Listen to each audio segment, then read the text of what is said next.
Right, hey guys, how are we doing? Back on another video from Totally Not Mark, continuing with his One Piece reviews. We are covering part 1 of 3 of Whole Cake Island, and I've got to say, Whole Cake Island really blew my mind. When I looked at the art design and the other random stuff that was going on with it, I was a bit like, oh, okay, what? But it makes sense, and Sanji's whole backstory and everything that's going on with him, and oh my god, Germa 66, Charlotte's family. The guy that Luffy fights at one point that covers his mouth. Can't remember his name. Is it Kirit? No, that's from something else. But anyway, let's get into it. I really liked Whole Cake Island. I absolutely freaking thought it was amazing. So let's see what Totally Not Mark thought about it, shall we? You got us. Let's crash that wedding. Yeah. This is the best arc of the post-time skip material. I'm calling it now, and I'm not even finished yet. This is it is amazing, yeah. Arc. Satisfying, sweet, but not too sweet. This week, oh yeah, the Vivery card from Lola from Thriller Bark, man. Thriller Bark's getting some like references back now. This thing gets emotional. It does. Oh, poor Sanji. It's not even close to being done yet. But perhaps what's more is that it's the first part of One Piece's post-time skip material to make me shed a tear. Tears are back, and yeah, they are. That today. Because no matter how many false copyright claims Toei Animation sends my way, I'm totally not Mark. These are my first impressions of, thoughts on, and review for the sweet, bitter, and fulfilling first part to Whole Cake Island. Hell yes. Oh, when he fights Luffy and he's in the car, it's like, no! No! Germa 66 is such a cool concept as well. This is a beautiful arc. It's class. Absolutely class. The single most emotionally resonant of the series. And for those of you that are familiar with it, you'll know that's a pretty big claim considering the big arc contenders for that title in this series. One Piece has in its catalogue some fantastic action and storytelling, yes, but the cornerstones to perhaps most of its tales is some sort of emotional through line. Immediately, what came to mind for me were stories like Arlong Park with Nami, Water 7 and Enies Lobby with Usopp and Robin, or even Marineford with Ace. All of these are tremendous stories focusing on characters we care about in one way or another, exploring their darker secrets and putting them into extreme circumstances to see how they navigate them. And that is so interesting. One Piece has a litany of incredibly interesting secondary and tertiary characters, but by far and away, I think we can all agree the and it's like, why are these specific characters still hanging around in that way? Like her, like what?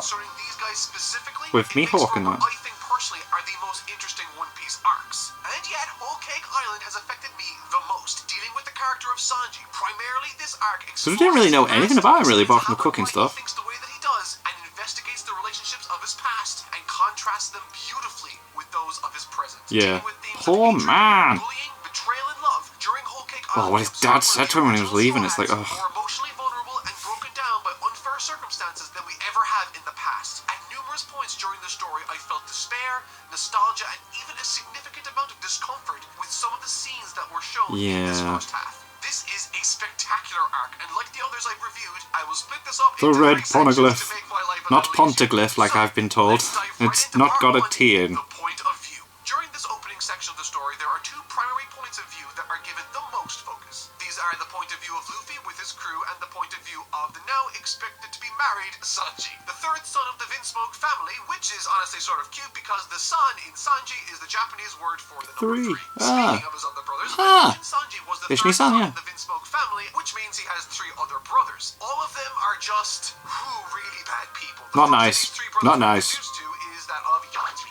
Through the point of view of the Straw Hats venturing towards Whole Cake Island. I really enjoyed this particular interaction because it gave us the chance to see what sort of fellow he was instead of telling us. Luffy is, in this case, poisoned after eating the skin of a very poisonous fish. Oh yeah, and then given an option. Help or but doesn't not the sister help? He chose not to, immediately helping us identify him as a #scumbag. Yes. Thankfully, however, all of the Vinsmoke children aren't heartless bystanders, and in this scene we are also introduced to the character of Reiju, Sanji's older sister. There we go, yeah. She's pretty cool. Out of Luffy, successfully restoring him back to normal. Nice. While I didn't think this scene was particularly deep, it at least served to effectively introduce us to 2 characters that will be playing pivotal roles. Yeah, they got costumes. They're gonna be interesting. One aspect of this story, however, that I loved is how it effectively keeps you off balance. Characters we would normally believe to be dangerous aren't really, and characters we believe not to be kind totally are. But I think the living embodiment of this unstable element within this story is Pudding. The Oh, mate. of Sanji. She You is like her, then you don't like her, then you like her again. Explain to Luffy that she won't marry Sanji if he doesn't want to. Now, at this point in the story, I was wondering personally, where the conflict at? Because I'm Yeah, not seeing what's much going on? of any Yeah. conflict anywhere. Everyone's just like, yeah, cool if no one wants to go through with it now. Yeah, it's just Big Mom that's just like, you can't leave me. There's this very subtle sense that all isn't as it seems on this island. So, what's going on? Well, Pudding tells them that she will meet them at the secret part of Whole Cake Island. But when the Straw Hats return to their ship, carved into the wall are the words Turn around. Oh yeah, turn back. Sorry. Missing. There's our conflict and some mystery to boot. What happened to Becomes, and did he write that on the wall? To be honest, I was surprised it took this long It begins. for conflict to arise, and in such a subtle and foreboding way also. We are, after all, on the island that acts as the home base for one of the emperors of the sea in Big Mom. Going into this, I was expecting her to be way more dangerous. Oh, her rampage. Oh, whoa. So, Her hunger Big pangs. Mom is terrifying in the truest Yeah. sense of the word. And to be clear, looking at what she's capable of here, I have no idea how Luffy and the others Her once they backstory do was eventually collide with depressing her, as well, how man. they It's like, will possibly what? overcome what she brings to the table. She can steal the lifespan of those that get in her way. Yeah. With this mechanic being introduced to us by way of her inflicting this upon her own son, which again serves to throw me off balance. A self-proclaimed mother doing something so horrible to her own children, it's unsettling, made all the more creepy by how uppy and sugar-coated everything in her surrounding areas are. This island and those surrounding it have a big secret beneath the sweet exterior is a rotten core made all the more abundantly clear when Jinbei reveals he has been part of Big Mom's forces, but also announces that he wants out. He wants to leave. He wants to be part of the Straw Hat Crew. Yay! Jinbei had to deny Luffy's recruitment simply because he had stuff he needed to deal with, and it turns out this was that very business. But it's not as simple as that, unfortunately, and in order to leave, Big Mom brings out this The wheel. roulette wheel. Yay. And they leave it on a cliffhanger. What? Anyways, we go back to the Straw Hat ship with Luffy and co. as they decide to split up into two teams. Luffy, Nami, Chopper, and Carrot head to the part of Whole Cake Island that Carrot. she would meet them, and the second team, Pedro and Brook, decided to They're sick. I like how they work together. retrieve the prints from the poneglyphs in Big Mom's possession. There's a lot going on, and this is when things really start to get interesting. You might have noticed that I have refrained from talking about Sanji specifically, and that's because there's a lot. I want to dedicate an appropriate amount of time to without fracturing it throughout this review. So let's discuss Sanji's point of view within this story and the tragic circumstances that befall him therein. As mentioned earlier in this review, Sanji has 3 other brothers, as well as a sister. Of them, we have met Reiju, his merciful sister, and Yuki, his unsympathetic and mean-spirited brother, which leaves 2 brothers unaccounted for. However, in the same fashion the other 2 had They've escaped been and fighting a demonstrated their war. characters briefly, so too do Ichiji and Niji, Sanji's 2 older brothers, spoiled, filled with self-importance, and even going as far as to demand his people to act as meat shields in the heat of battle. It's horrific and gruesome. Yeah, it's weird. They just put the hand up and then someone will jump in the way and take the attack. These are Sanji's 2 older brothers, and they mean business. And now that we've met all of his siblings, I guess now's as good a time as any to meet Daddy. Ugh. This is Sanji's father. His name is Judge, and he is the absolute worst. He's horrible. Most dogmatic, He is tyrannical horrible. version of the father figure we've yet seen in this story. Through this tense but illuminating scene between him and Sanji meeting again for the very first time in decades, it's brought to our attention what might have been the motivating factors behind Sanji fleeing his home in the first place. But moreover, we see through the thin veil of this weak man as he demonstrates his obsession with bringing the Vinsmoke name back to its former prestige by ruling over all of the North Blue once again. And to do that, he decides the best course of action was to use his children. Sanji being the only one among them he labels as a failure for reasons that are yet unknown to us. And just in case you thought this wasn't interesting, a fight between The Sanji and fight's his father brilliant. comes to fruition. It's Sanji versus his father. I love this. It's just straight Let's into have it. some of that, please. Now, this isn't super long or anything, but what it achieves in It's the story interesting. in the short amount of time it demands our attention is nothing to scoff at. It's clear that this encounter is there also to explicitly reveal in part the sort of upbringing Sanji had to endure, but also to teach us about the type of individual who would inflict the child with this sort of zero-tolerance policy. Sprinkled throughout this fantastic scene are glimpses into Sanji's childhood. There we see his brothers torture, ridicule, and belittle him and his interests, with his father even labeling him as the shame of the family. What a horrible thing to say to Yeah, he ain't anyone, let nice. alone your own son. But the Nah. best part of this scene, in my opinion, comes in how the fight itself is structured and designed. This isn't like any ordinary fight in this series. There's no prestige, there's no build-up. This fight is here to show us exactly what sort of person Judge is and why Sanji is different. Highlighted early on is Judge's surprise by how capable Sanji is as a warrior, even remarking over his use of haki. But quickly, Judge, through the use of his disgusting tactics like human walls and blatant disregard for Yeah, and life, Sanji can't do overcomes that. Sanji, who is unwilling to participate in such barbarism. This Yeah. fight then concludes with Judge having won, but Sanji having stayed true to who he is. It's a phenomenal scene that serves to highlight Stay perhaps proud. what is the point of contention Stay between proud. Sanji and his family, his empathy and his kindness. And if that fight wasn't indicative of the sort Judge is, in true scumbag fashion, fearing that his son won't comply with his demands and marry Pudding, he straps 2 bracelets onto the wrists of Sanji. The same sort of Believe bracelets they'll the Celestial explode. Dragons Yeah. used for their slaves. And so, if Sanji doesn't go through with this marriage Blow his and hands make off. his family stronger by association to Big Mom, they will blow up his hands. And the worst needs them part, to cook. Big Mom holds the key. These scenes for Sanji paint for us a very clear picture. Sanji is a prisoner within his own family, ridiculed and abused by his brothers and father. Oh yeah, And the to threat be of honest, seeing them the being abuse killed this as well, it's poor like, man no. endured in these scenes and the hints to what he went through Oh, during his Sanji. childhood, his only option right now seems to be marriage to Pudding, even if that's a tough pill to swallow. Although she does seem to be more kind-hearted than we, or certainly I envisioned, given what's going Initially. on. Oh my That's sort of what I meant God. when I said that this story keeps me off balance. And believe you me, this arc still has one of the most emotionally intense scenes Oh, still to Luffy come. and Sanji. Heck, there are 2 really emotional scenes still coming. But first, we gotta finish off what Luffy's been up to before we can go to that, and this part here is perhaps the best fight in the arc I'll be reviewing in this video. And easily the best portion from the creepy forest section for Luffy. You're pointing at me right now as you say that. Look, you're accusing me of pointing. Okay, jokes aside, This was a bit weird at first, wasn't it? It's like, what's going on? When I was reading through it, watching Luffy struggle to figure out what in the name of God is happening to him right now is hilariously funny. But that's not all we learn about this forest Pudding told us to head for.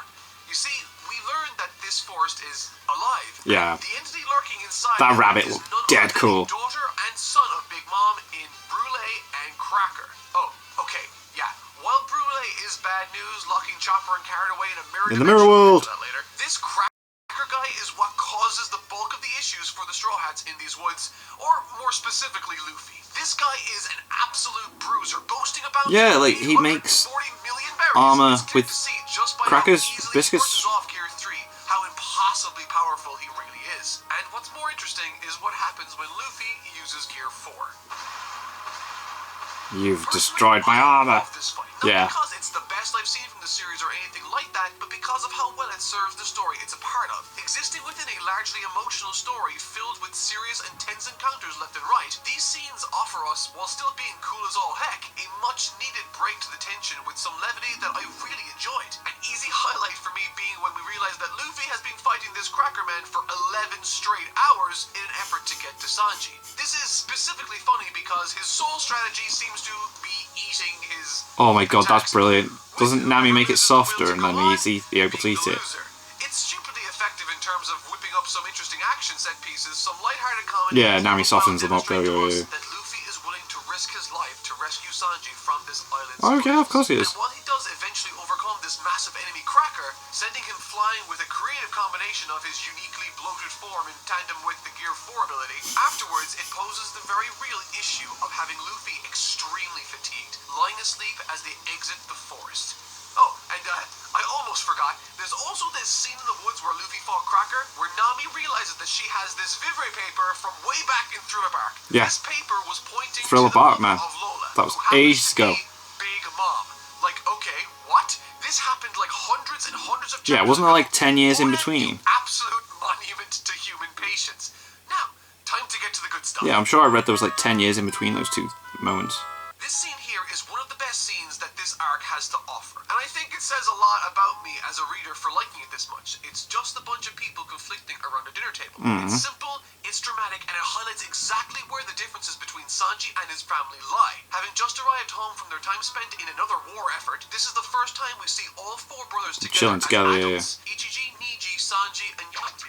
This scene takes two aspects that are integral to Sanji's character and forces him to undergo difficult circumstances to remain true to himself. Firstly, by insisting that his brother finishes his food, to which his brother doesn't like to be spoken yeah, because he doesn't like wasted food. vastly inferior. And secondly, when the female chef is called to be reprimanded for the terrible meal she's made. Sanji not only reprimands his family for being so ungrateful and superior to their fellow man, but also eats the food that was dropped on the floor and told the chef he thought it was delicious. Yeah, man. That's such a wonderful thing for Sanji to do, and honestly perfectly encapsulates his character's ideals in this scene. But unfortunately later, Sanji finds the chef beaten to within an inch of her life, such deciding that she had to know her place pricks. after Sanji stood up for her. This scene was spectacular, highlighting exactly what I love about Sanji, giving me more reasons to despise his brothers and father, while also highlighting what exactly he did as a child too through flashbacks. These four young brothers were intended on being born special, with Sanji being the clear runt of the group, falling behind in almost every task and challenge asked of him. And Yeah, they're meant to be like superhuman, aren't they? And he doesn't seem to be that. His father demanding that he be locked away in a cell beneath his property, wearing a helmet. Aww. These horrific acts of torture led Sanji, with the help of his sister, to run away from his tormented life, and it's honestly harrowing. But then his dad sees him and he's like, fine. Visually, these scenes communicate so much to us also. Everything about Sanji is different from his brothers. From his expression, the clothes he wears, and even how his hair is understated like his mother's. When the rest have extravagant styling. Yeah, he made food for his mom, then she was like, it was not nice, but she ate it anyway. It's like, oh, his mom was nice. In the opposite direction. And what's more is that now Zeph's very life is being threatened if he doesn't go through with this wedding also. I didn't notice the eyebrows thing. A horrible set of circumstances that keep mounting higher and higher against him. By the time this scene ends, with how these Vinsmokes are threatening Sanji's only father He just figure, has with how they to. abuse Sanji as a child, and with how they left that poor chef beaten in a bloodied heap on the floor, I now desire Sanji or Luffy or both to bring balance to this world again. Please. To take out the tyrants that tore him down for who he was, and to reunite with the family that he loves for those same reasons. Stakes have never been higher for Sanji. He is faced with a massive conflict in his mind, and now another conflict comes running over the hill that he wasn't expecting to have to deal with in the second section of this video: damage and conflict.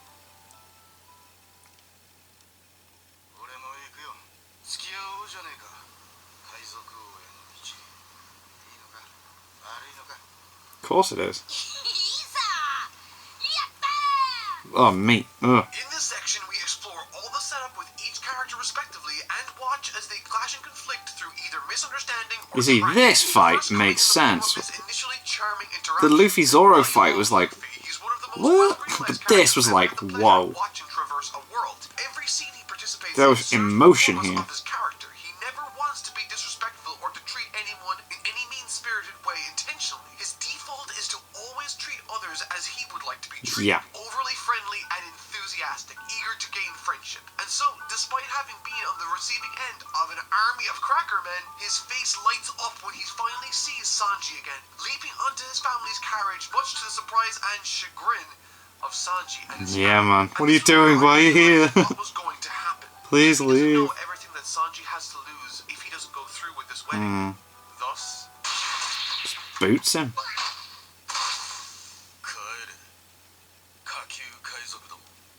this is a heartbreaking scene. It's not simply easy because to of the read this. characters participating within it. Firstly, I think it's safe to say that there's a tremendous connection we all felt towards these characters, and that's thanks to the fantastically and phenomenally well-placed character writing in general in this series. But what's more is that these harsh words Sanji spouts at and towards Luffy made me reflect on this series with two characters that have been on this journey for well over 750 He joined quite early, didn't he? Yeah. in this wasn't easy to watch at all. Sanji landed attack after attack, essentially trying to ensure the lives of his friends by doing what might be the hardest things he's ever had to do in his life: knocking out his own captain and best friend, betraying them, and returning to his carriage after blustering towards them a number And then Luffy just refuses to leave there. there. Away, Sanji just breaks down, Aww. unable to stop the stream of tears cascading down his face. This chapter, 844, is the best chapter of One Piece I've read through since Luffy versus Usopp, and I'm not saying Oh, yeah, 'cause Lucy Usopp was incredible. Protection, and all the conflicting, interesting motivations at play here, while the Vinsmokes watch from afar, make for an intensely interesting set of circumstances that had me glued to every page.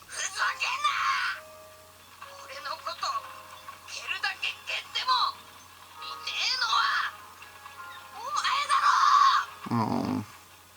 Looking at the Usopp and Luffy section where they were brutally honest with one another, they have this scene here that is held together by Sanji being brutally dishonest for the Yeah, sake man, of his he is family. just lying out of his ass to try and hurt I Luffy. absolutely adore it. And if that wasn't enough, Luffy declares as Sanji rides off to his gathering with Big Mom, he won't eat any food unless it's prepared by him, and he won't move from this spot until he comes back. Meanwhile, an army of Big Mom's forces begin riding across the hillside They're on the way. towards them. Nami is scared, Luffy is exhausted.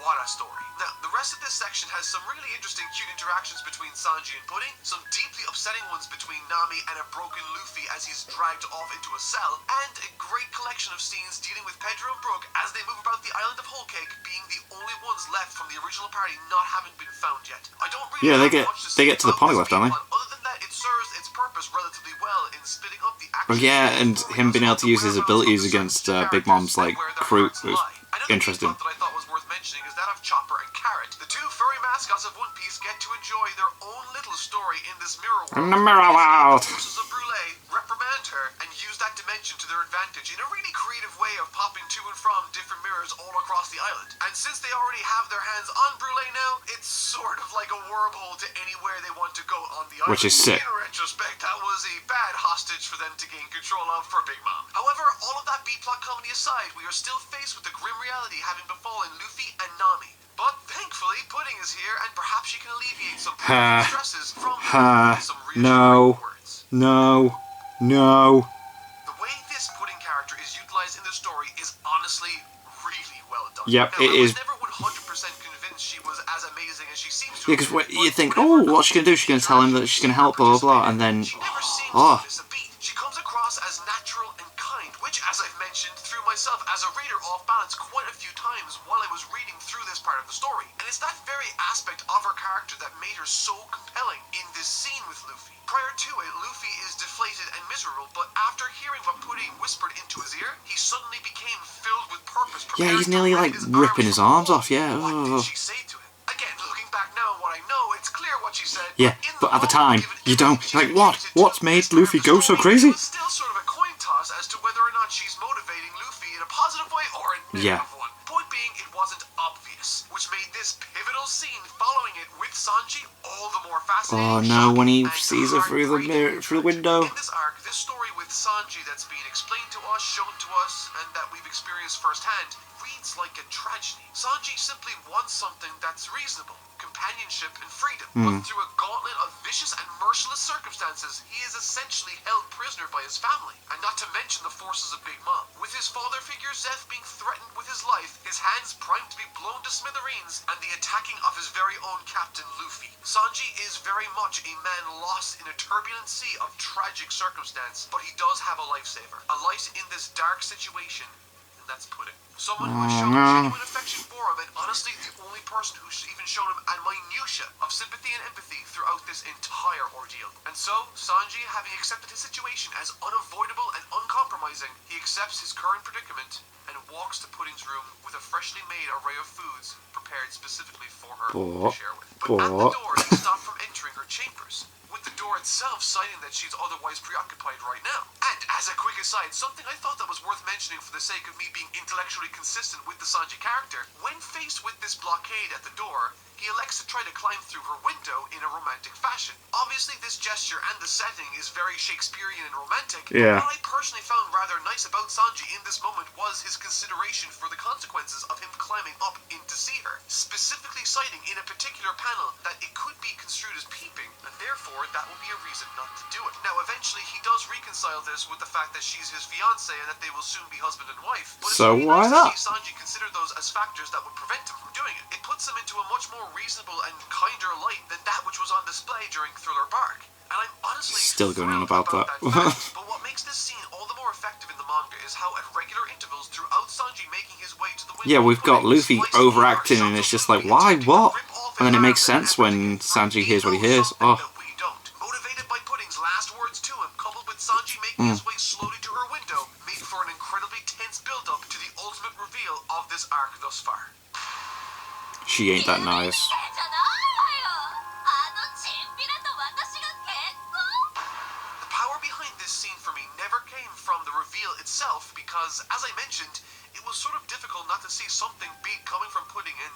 Yeah. fits that narrative perfectly. The power for this scene instead came from Sanji's reaction to this news. As Pudding describes her insidious plan to kill Sanji and the rest of his family before they marry, we are met with shot after shot after shot of Sanji His as he tries face. to put on the brave face he has for this entire ordeal before Mate. crumbling and breaking down as Pudding's voice echoes in the background, continuing to ridicule him to his sister for how he proposed to her, reinforcing the same sort of bullying that he endured from his brothers. His one and only salvation during this horrible Just the circumstance same as betrays everybody his else. good nature, like so many have already taken advantage of in the past, calling him a failure, a pathetic excuse for a groom, and not a proper prince. This scene made me tear up like few other stories from One Piece have done in the past. It's an extremely relatable situation to overhear something you weren't meant to hear about yourself. And then you don't have to Made do all the it. more effective by the gloomy weather, making even lighting his cigarette all the more difficult. Much like everything else in his life right now, he has lost control. Trying so hard not to cry as well. It's like, ugh. I love this scene. With it, we now understand Sanji, Luffy, and Pudding, as well as her powers, which are ridiculously powerful. She has the ability to edit memories, essentially. Which again, like the sugar power from Dressrosa, these mind-altering abilities have the potential to be incredibly powerful if used correctly. Yeah, So I'm if you... interested to see how It's like her every powers play ability, out you can the use them in rest of the different story ways, when can't you? we You can always eventually get to expand it. upon them and... Yeah. Jinbei! This is the turning point of the story. This instance where for the first time in a long time, the pendulum of fortune swings in the favor of the Straw Hats. And after being at such a depth of despair just moments prior, the sudden and surprising revelation of Jinbei was so welcome, let me tell you. So much so, I jumped out of my chair and was like, hell yeah! It's at this point of salvation, Jinbei saves Luffy, and on his way to find Sanji in order to warn him too, Reiju lets Luffy know that Sanji is up to speed and knows everything. With that, Luffy relaxes before leaping out of what looks like to be a very high... I'm going back to where I said I'd be! I just love stuff like that. It's just so fun. I mean, after all, he did promise he would wait in a specific spot, but in saying that, at this moment in time, Luffy isn't feeling great. No, he hasn't eaten anything. Immensely fatigued, as he also promised he wouldn't eat anything unless it's made by Sanji. In addition to that, I haven't touched on this that much in this review because I wanted to focus on the main plot thread specifically, but now seems like a good time to touch on the B-plot of this arc quickly concerning Brook and Pedro. Yeah. They decided to split up to try to get their hands on the Poneglyph Prince. Pedro finds himself squaring off against Tamago. In this fight, And they've met each other the before. last time Pedro came to Whole Cake Island with his partner. At this time, And two he and eyes. his partner were sentenced to 100 years. However, this means something significantly different when it comes to Big Mom, as I'm sure all of you are now aware of. His partner had 30 years of his remaining lifespan sucked from him, causing him to die, leaving 70 remaining for Pedro to square off. He comes during this time, begs Big Mom to spare him, and shaves off another 10 years, leaving 60 remaining. In a final, last-ditch effort, Pedro rips out his eye from the socket and offers it up to Big Mom as partial payment. Big Mom admires his efforts and shaves off an additional 10 years before sucking Pedro of 50 years of his life. The conclusion to this tale, flashing forward to the present day, Pedro doesn't intend on leaving this island Alive, He doesn't have much longer to live anyway, but he doesn't intend on dying in this fight. This quick little flashback did a lot for me in the way of getting Pedro over as a really intense and cool character. Yeah, he's class. Also at this point of the story, Brook. much like Pedro, is faced with a difficult decision and elects to challenge Big Mom head on, which is one of the most ballsy decisions made in this series, considering how powerful we understand it Yeah. the sea to actually be. And in addition to that, Chopper and Carrot rejoin the main plot of the story. Using this new power of mirror dimension wormholes, they locate and regroup with Nami as well as Pedro and Jinbei. However, there's one small problem. I thought this scene was honestly really fun and pretty character-rich for Brook and Big Mom. There's not really much to say about it other than that it was a very funny scene. And It was I'll talk funny. more about Brook towards the end of this video. Right now, Oh, I'm yeah. gonna talk about a scene that Oh, I yeah, think Brook's is a got contender the, for one of the best the scenes Poneglyph in the copy, doesn't entire he? series for me. At this pivotal point in the narrative, we understand that Luffy has struggled to get back to where he has said he would be waiting for Sanji before collapsing. We also know that Sanji is en route to this location to find Luffy also, but as Sanji arrives in the area, Luffy is exceptionally difficult to locate against the bodies layering the streets. It's clear that a massive struggle took place here for Luffy to maintain this position, and that's when I was greeted by one of the most striking panels of this arc. This is a point during this chaotic story where everything falls quiet, as two best friends try to reconnect and understand each other better. But moreover, this is a scene that once again proves to us why Luffy is the best fit for a captain in One Piece, and why he is their friend first and foremost. Willing to take himself to the cusp of death in order to bring Sanji back to the light and to convince him to accept their help. Dotted throughout this scene are callbacks to significant moments from this arc. Some I haven't even mentioned yet, like a specific flashback concerning Sanji's mother and her desire to rebel against her abusive husband.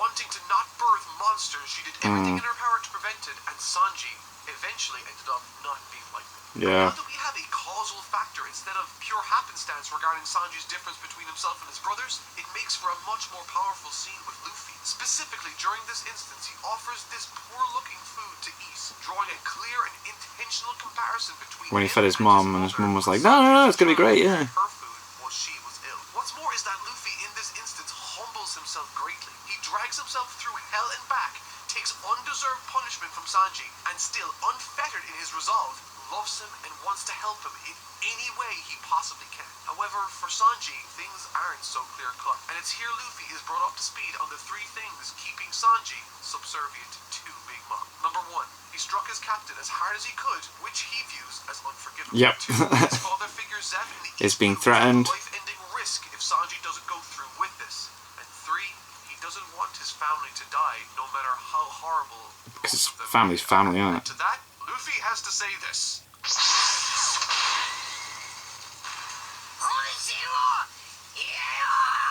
Luffy refuses to take that and demands of Sanji I want to speak go honestly back. about That's what he says, he isn't it? wants I and want to how go he back on wants. the ship. With that, Sanji's suave and cool demeanor once again crumbles, wishing that he could go back to the Sunny, but also can't abandon his family. But Yeah. Luffy already knew this was what he wanted. Just wanted to hear him Because say he it. knows the sort of person Sanji is. He's lived with him. He loves him. Declaring that you've got us.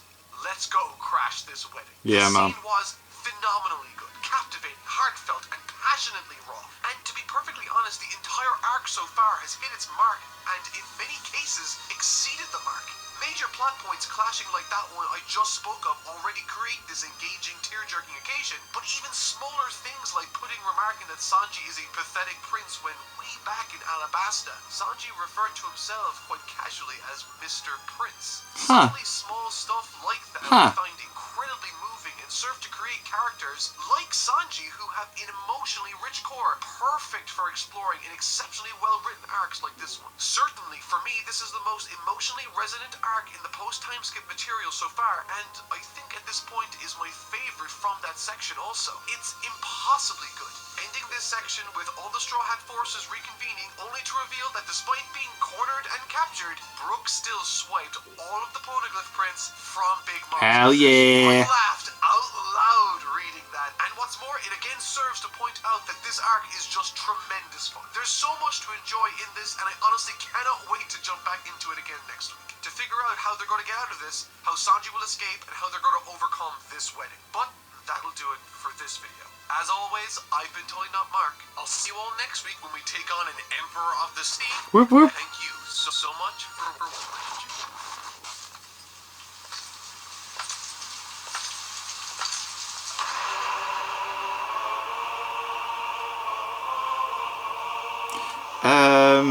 What was the guy's name? Was it Kiri? It began with a K, did it? Katakari? But yeah, Whole Cake Island is just like, it is. I was not looking forward to it. I don't know why, but same with Zoe. I was like, oh, and then it was just incredible. It's like, I'm stupid for that. I'm really enjoying Wano right now as well. But yeah, Whole Cake Island. Incredible. Sanji's backstory, Sanji's family, everything, Big Mom, the whole family of that. Whew, something else. And now I'm going to be checking out some Too Spooky videos as well. And to get a better understanding of Big Mom's family, I'm going to be checking out, I think on, like, sometime this week anyway, all of the daughters and sons, the family explained. So that'd be cool. Yeah, I'll check out part 2 next week, and 3 is still going every week. We'll be checking out these reviews. Thank you to my patrons. If you want to have your name at the end of every video, I upload a link in the description to the Patreon page. $1 a month is all that helps support the channel. It's greatly appreciated. Thank you very much for that, and thank you all for watching. What do you guys think of that? What do you guys think of this? Click like, subscribe if you haven't already, leave comments down below. Let me know what you watch and discuss in future videos. But I'll see you guys, as always guys, next time.